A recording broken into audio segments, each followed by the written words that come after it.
Amados hermanos, feliz día del Señor.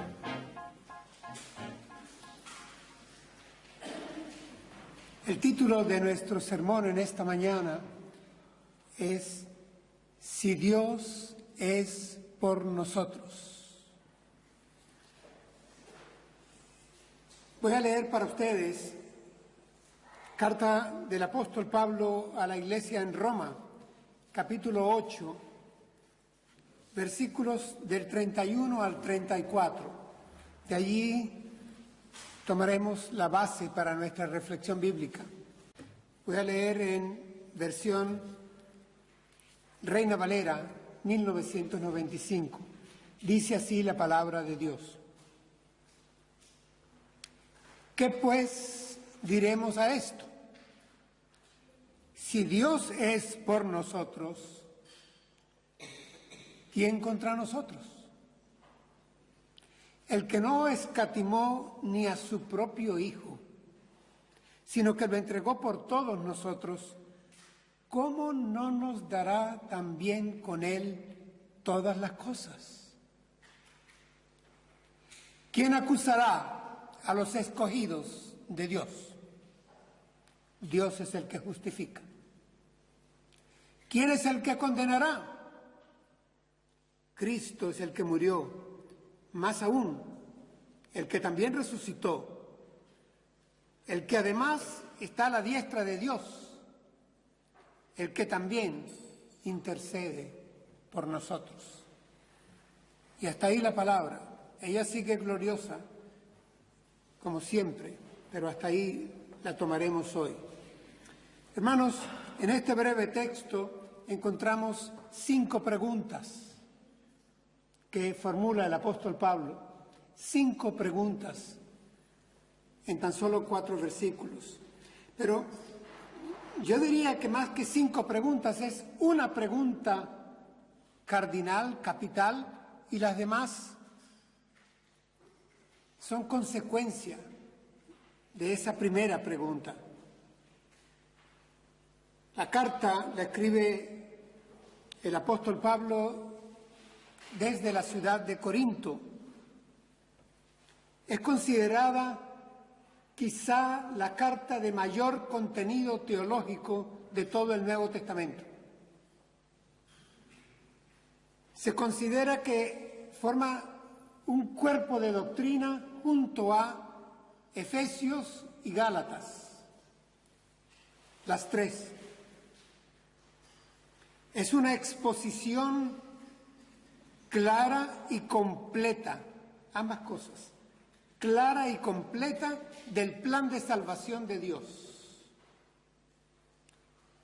Y cómo olvidar que esta carta a los romanos tuvo un impacto decisivo en el siglo XVI y que prácticamente fue el detonante usado por el Espíritu Santo de Dios para el movimiento de la Reforma protestante. La carta a los romanos. ¿De qué manera impactó esta carta a hombres como Martín Lutero, o como Juan Calvino, o como Ulrico Zwinglio y otros más? La carta a los romanos. El ambiente del pasaje que tenemos acá es un ambiente casi tribunalicio. Habla de juicio, habla de acusación, habla de posible condenación o de exoneración. Hay como una atmósfera judicial en el texto que tenemos. Ya lo vamos a ver, lo vamos a revisar. Y es que, hermanos, no podemos negar que nuestro Dios, el Dios y Padre de nuestro Señor Jesucristo, al que con toda razón también llamamos Padre nuestro, es Padre, pero también, según el texto revelado, es juez. En la Escritura encontramos a Dios Padre en su santidad, con su alto sentido de justicia, y al mismo tiempo al Dios Padre en su amor y en su misericordia. Juez y padre, padre y juez. ¿Cómo armonizar la justicia y la santidad de Dios con el amor y su misericordia? Padre y juez. Juez y padre. La respuesta está en una palabra, y la palabra es gracia.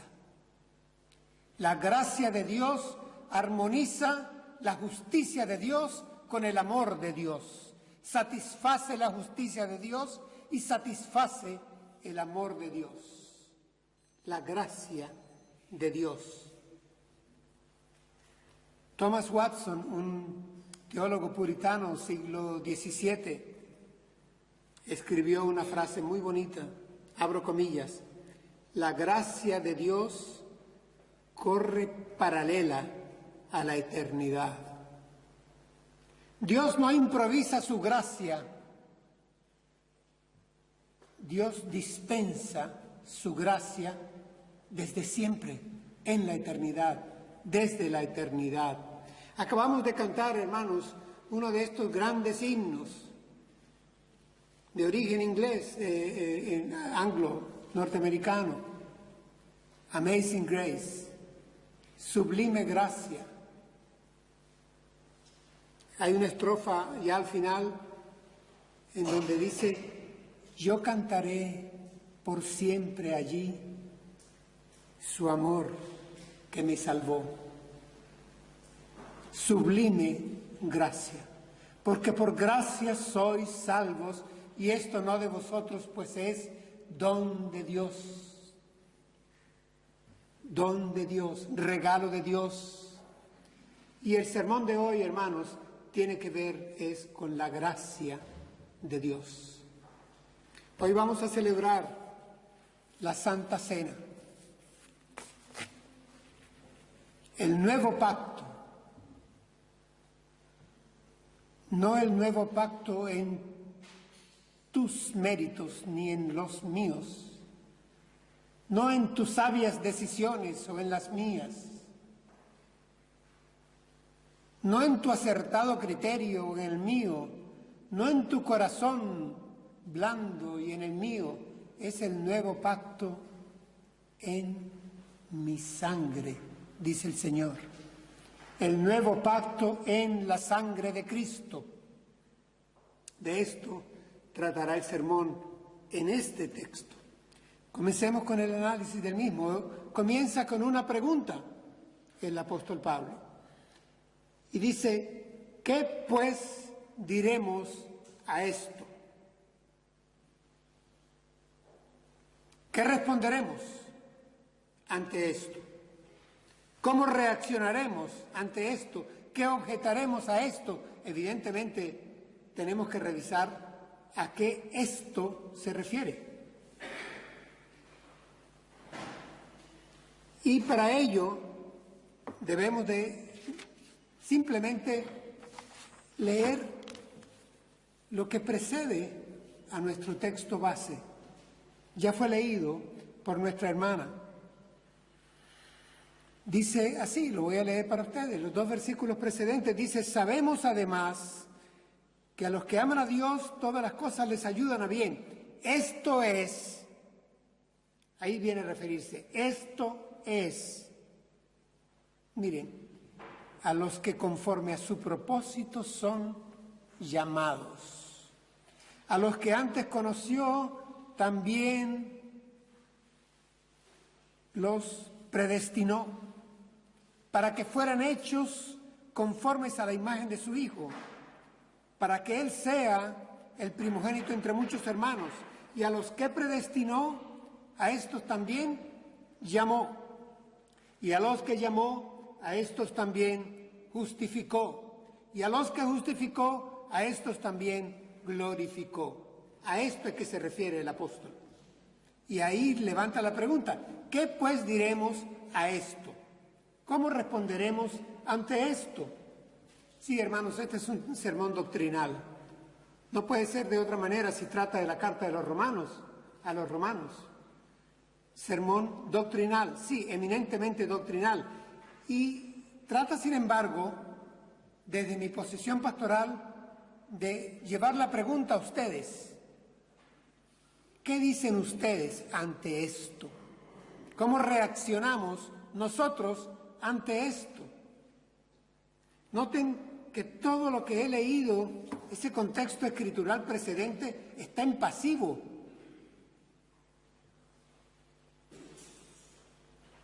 A los que conforme a su propósito son llamados, a los que Él conoció, a esos predestinó, a los que predestinó, a esos llamó, a los que llamó, a esos justificó, y a los que justificó, a esos glorificó. En pasivo todo, el hombre no hace aquí nada. Es Dios quien hace, Dios derramando gracia, Dios derramando su gracia. ¿Cómo respondemos ante esto? Hermanos, se acerca pronto ya la Navidad y en Navidad usualmente suena un nombre, un título que le damos a Dios. Bíblicamente, Emmanuel. Porque hay villancicos que lo mencionan, hay himnos que también lo mencionan. ¿Y Emmanuel qué es, hermanos? Dios con nosotros. Dios a favor de nosotros, Dios por nosotros, Dios jugándosela con nosotros, Dios visitándonos a nosotros, Dios llegando a nosotros. Esa es la gracia. Esa es la gracia. ¿Dónde estaba tu respuesta? Tu mérito. ¿Es suficiente la gracia de Dios o hará falta algo más? ¿Tendrás tú que completar el esfuerzo soberano de la gracia de Dios? ¿Es eficiente? Porque algunos juegan con esto, son los discípulos de Arminio, indudablemente. Es suficiente, pero no es eficiente, todo depende de mí. Es aquel pensamiento arminiano, Dios lo hace posible, pero el hombre lo hace real. No. Le estás dando toda la responsabilidad, el éxito, el fracaso de detener o hacer fallar el plan de Dios al hombre. Dios lo hace posible, pero queda dependiendo de la criatura, del hombre. ¿A dónde viene? ¿De dónde viene esto? Miren, hermanos, en nuestra iglesia, en la iglesia evangélica, abunda el rigorismo legalista que hace depender del hombre la decisión final. Pues entonces, ¿a qué viene a hablar de predestinación, de llamamiento, de elección? Hay un texto que Pablo escribe a Timoteo en su segunda carta y dice, Dios nos salvó y llamó con llamamiento santo, no conforme a nuestras obras, sino según el propósito suyo y la gracia que nos fue dada en Cristo Jesús antes de los tiempos de los siglos. Un poco antes, antes de que tú decidieras, antes de que tú actuaras, antes de que tú pensaras. Antes de los tiempos de los siglos. Pero hermanos, eso de todo depende de ti, todo depende de mí, que de hecho estaría muy cónsono con el yoísmo de esta cultura postmodernista en la que nos movemos. No es bíblico. Sin embargo, nosotros lo encontramos en expresiones nuestras muy evangélicas. Yo he decidido, yo conocí a Cristo, yo acepté, es la mayor de las pretensiones y soberbias, ¿no? Yo acepté a Cristo. Es decir, ¿quién acepta a quién aquí? El malo, sinvergüenza, perdido y pecador, aceptando al santo, santo, santo. Yo decidí aceptarlo. Mira, bueno soy, ¿eh? ¿De quién es el mérito al final? Mío. Yo lo acepté. Él hizo lo que pudo, todo lo que pudo, pero todo depende de mí, de que yo lo acepte o no lo acepte, de que es el mérito de la salvación al final. Yo lo comprendí, yo lo escogí, yo lo atendí, yo decidí, yo lo busqué, inclusive dicen algunos. Yo lo encontré, yo lo acepté, yo lo acepté, yo lo acepté, por favor. Yo. ¿Te echan los méritos tú? O sea que tu salvación al final depende de ti. Ya lo entiendo. Cristo hizo lo posible, Dios hizo lo posible, el Espíritu Santo hace lo posible, pero al final todo depende de ti. Ok, la gloria es tuya. Arthur Constance, un hombre de ciencia y teólogo canadiense, escribe esto, comillas: si el hombre aporta alguna parte esencial y decisiva para su salvación, el hombre se convierte en su propio salvador. Estemos claros. No sigamos, como dicen ustedes, mareando la perdiz, disfrazando o barnizando la situación. Si todo depende de tu decisión y es acertada, te felicito, el mérito es tuyo, la gloria es tuya.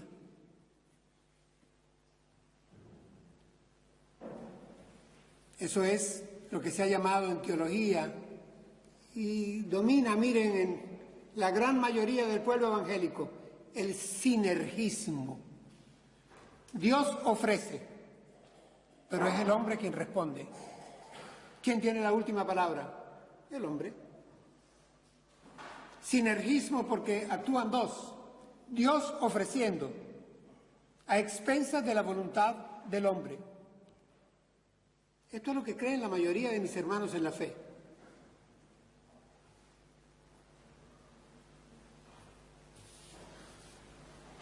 Es lo que se ha llamado los esfuerzos combinados, que tratan de edulcorarlo, ¿no? Encontrarle frasecitas agradables. Los esfuerzos combinados. Estuve revisando en unos textos. El hombre es quien decide colaborar con Dios. Voy a cooperar con Dios para que no se pierda la sangre derramada en el Calvario, para que no se pierda el esfuerzo de Dios eligiéndome desde antes de la fundación del mundo, para que no se pierda la obra de regeneración del Espíritu Santo, para que no se pierda la glorificación que ya está garantizada y consumada con la resurrección de Cristo. Para que estas cosas no se caigan a mitad de camino, yo colaboraré con Dios, yo cooperaré con Dios y las haré reales. Lo posible, yo lo haré real. No estoy en ese grupo. Definitivamente yo no estoy en ese grupo, pero es que no encuentro que en la escritura neotestamentaria tengamos base para ello. En esta misma carta nos recuerda aquello de antes que Esaú y Jacob hicieran mal ni bien, yo amé a Jacob y no amé a Esaú. ¿Tiene derecho acaso el barro a reclamarle al alfarero? ¿De dónde viene el orgullo del reclamo? ¿De dónde el mérito de que yo escogí? Al final, yo decidí. Vamos, el Señor sirvió todo, pero Él sabía en su presencia que yo habría de aceptarlo porque yo sé reconocer lo que me conviene. Yo, esa sinfonía en yo mayor, jugada en religiosidad absoluta, ajena a la enseñanza de la palabra. Aquí lo que me está diciendo el apóstol, me está invitando a que reflexione. Dice, ¿qué pues diremos ante esto? ¿Qué pues diremos ante esto de que conforme a su propósito Él me llamó, Él me predestinó, para que en mí se conformara la imagen de Cristo. Él me justificó y Él me glorificó. ¿Qué pues diremos ante esto? Que yo decidí. Qué patético. ¿Saben qué es la respuesta de Pablo? No es esa. La respuesta de Pablo, hermanos, ¿cuál es? Si Dios es por nosotros, ¿quién contra nosotros? Y si ustedes leen unas líneas más adelante, el apóstol se conmueve y va a levantar una sexta y gloriosa pregunta. ¿Quién nos apartará del amor de Dios que es en Cristo Jesús? ¿Quién? Esa es la pregunta. ¿Quién contra nosotros? Vamos a juicio, vamos a tribunales.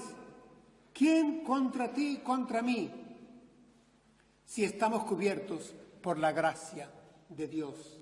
Hermanos, en ese tribunal el juez no es imparcial.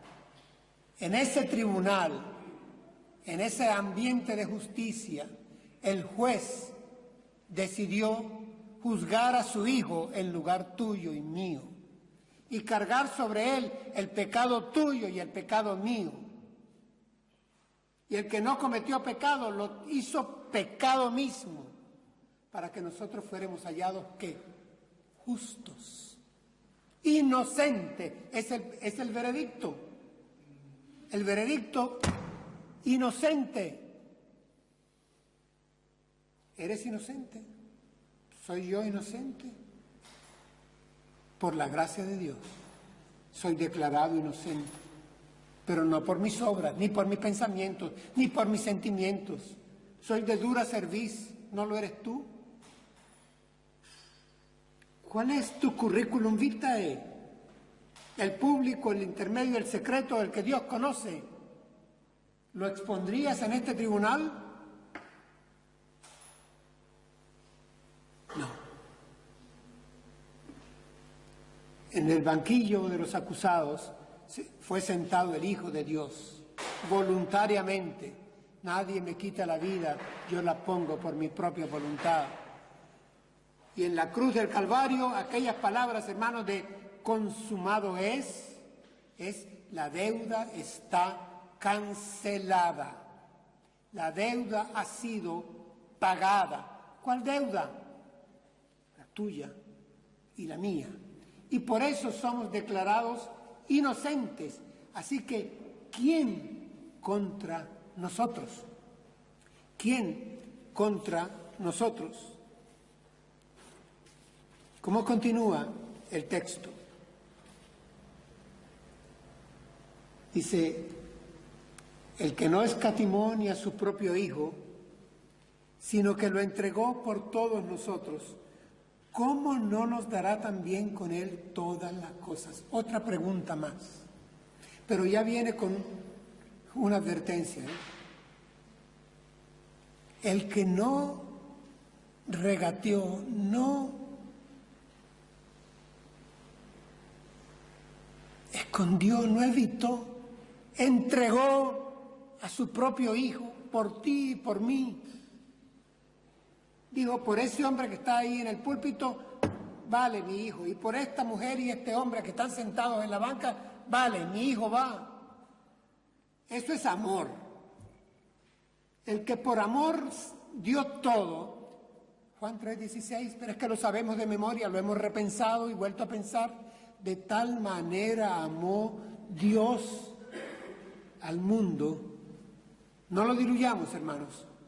De tal manera te amó Dios a ti y me amó Dios a mí, que dio a su Hijo, que lo entregó. Y ese que entregó a su Hijo, por ti y por mí, por todos nosotros, dice, ¿cómo no nos dará también con Él todas las cosas? ¿Qué es todas las cosas? ¿Que le habremos de pedir cosas? No, es todas las cosas que tienen que ver con mi salvación y tu salvación. Hermanos,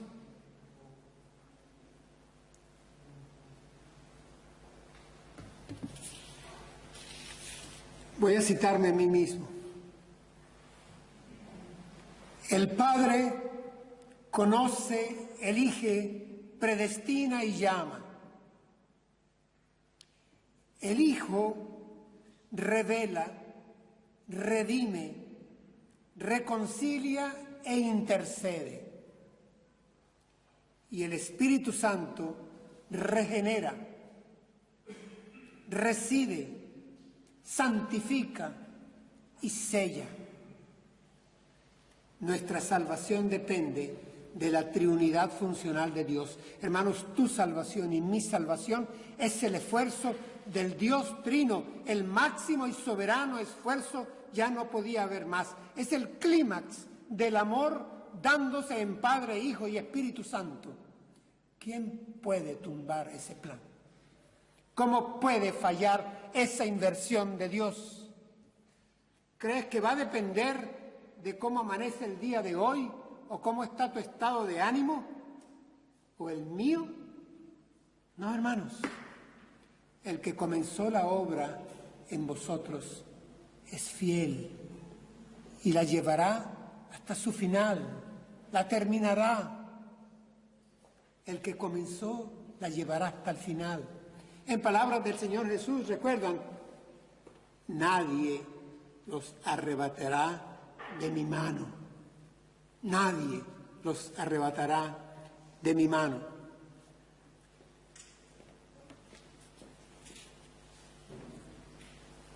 Este escritor, hombre de ciencia, fisiólogo y hombre de fe, teólogo, Arthur Constance, escribió una frase que yo la voy a poner en mi escritorio. La gracia de Dios no puede ser ni resistida ni ganada. La gracia de Dios no puede ser ni resistida ni ganada. Es gracia, hermanos, es gracia. Es gracia. La gracia es, por definición, inmerecida.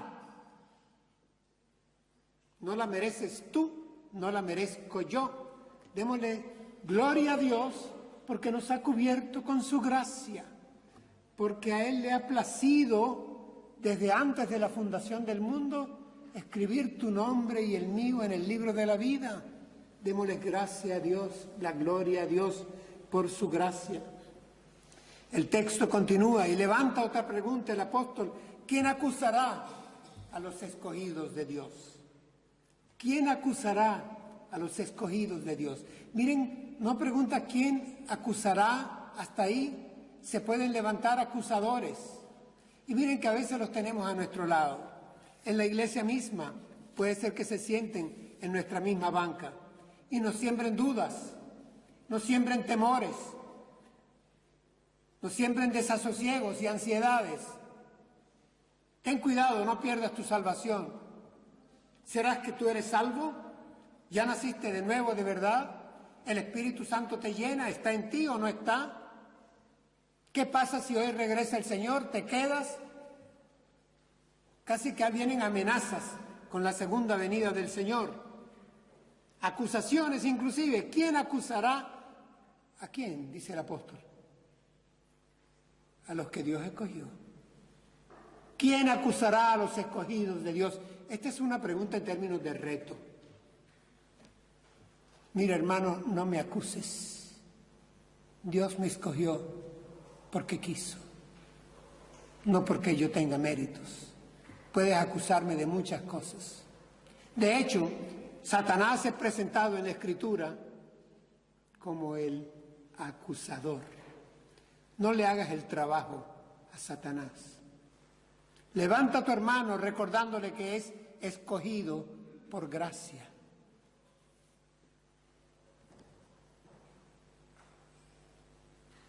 Y continúa en el ambiente tribunalicio que Pablo escogió en este momento. Dice, ¿quién es el que condenará? Ya les dije que este juez era parcial. Este juez es el que me escogió desde antes de la fundación del mundo, desde antes de los tiempos, de los siglos, como le escribe Pablo a Timoteo. Él me escogió, Él me amó, Él me llamó, me predestinó. Él, ese es el juez. Hay una maldición gitana que conocemos en Venezuela y se refiere a ello, ¿no? Que te vea entre abogados y frente a un juez. Debe ser desagradable. Tienen todo el poder, conocen toda la ley y dictan sentencias, ¿no? Debe ser desagradable depender del juicio y de la interpretación del espíritu de la ley. Es una cuestión ya un tanto subjetiva, ¿no? Que no es de la letra, es ya del espíritu del legislador. Y ahí viene el martillo, ¿no? A sentenciar. ¿Quién es el que condenará?, pregunta el apóstol Pablo. Dice, Cristo. Su respuesta empieza con Cristo. Cristo es el que murió. Es decir, el que fue condenado. ¿Quién es el que condenará? Ya Cristo murió. Más aún, y este más aún, como bien advierte Spurgeon, no lo leamos deprisa. Más aún, leámoslo ahora despacio, porque Cristo no fue condenado por pecador, sino por llevar encima y representar y cargar las culpas de todos nosotros, que es diferente. El inocente fue condenado y por lo tanto, después de su muerte, fue resucitado. Y algo más, y más, y más, como nos recuerda Spurgeon. Cristo es el que murió, más aún el que también resucitó, el que además está a la diestra de Dios, el que también intercede por nosotros. Es que queremos más. El Hijo del Juez intercediendo por nosotros.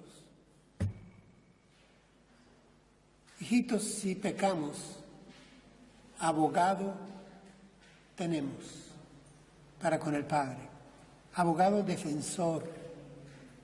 Así que, ¿quién condenará? Aquí se nos está diciendo que Cristo, el que murió por ti y por mí, fue exaltado a la gloria de Dios, a la presencia de Dios, a llenar la presencia de Dios con su gloria, a sustentar el universo entero desde allá.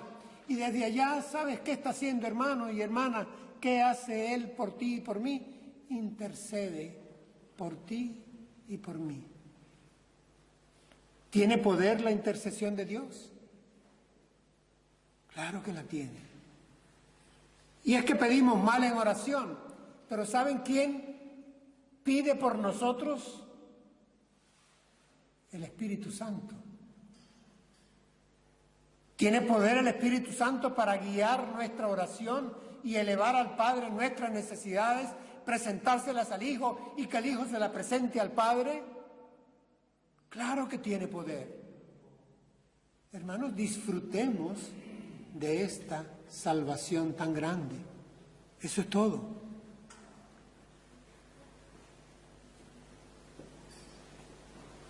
El apóstol Pablo escribe una frase que ustedes conocen, palabra de Dios, y dice: ahora está más cerca de nosotros nuestra salvación que cuando creímos. Está más cerca nuestra salvación que cuando creímos. No está más lejos, hermanos, está más cerca nuestra salvación que cuando creímos. Así que nuestra salvación no depende de nosotros. Es posible y es real gracias a la gracia de Dios. Su gracia es suficiente y eficiente. sublime gracia, maravillosa gracia, bendita gracia, que armonizó la justicia con el amor en el corazón de Dios, para nuestro bien. Oremos y demos gracias al Señor.